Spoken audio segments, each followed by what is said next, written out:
Guys, ito na yung minarinate ko kanina, yung chicken legs. Yan, niluto ko na para sa pananghalian ng mga binakis ko.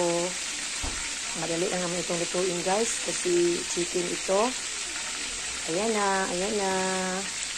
Masarap to guys, kasi ako ang gumawa. Ako ang nagtimpla.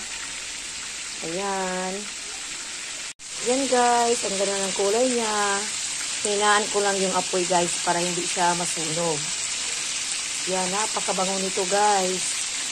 Kasi yung mga ingredients niya ba.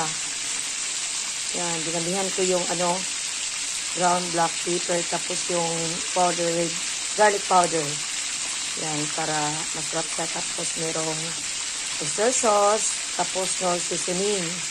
Kunting suka, kunting asukal. Tapos meron din itong yung anghang ba na ground pepper. Yung red chili, yung powder red chili. Yun, nilagyan ko ito guys. Kasi gusto ng mga dinatis ko, may anghang siya na kunti para masarap siya guys. Ayan, talagang perfect ang kanyang taste ba. Ayan, masarap to guys. Ayan na. Dapat mahina lang talaga ang apoy nito guys. Para hindi siya masunog ba. Ayan.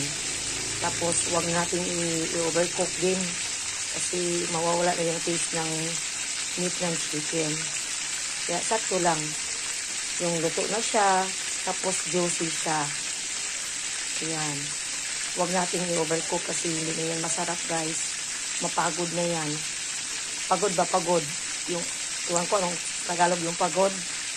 Basta yun na guys. Kunti na lang to. Malapit na itong maluto. Ayan na guys. Luto na yung marinated chicken legs. Ayan. Kain tayo guys. Ayan. Pero meron pa doon sa sa kawali. May tinatapos pa akong lutuin.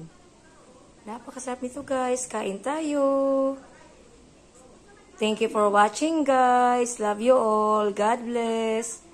Bye.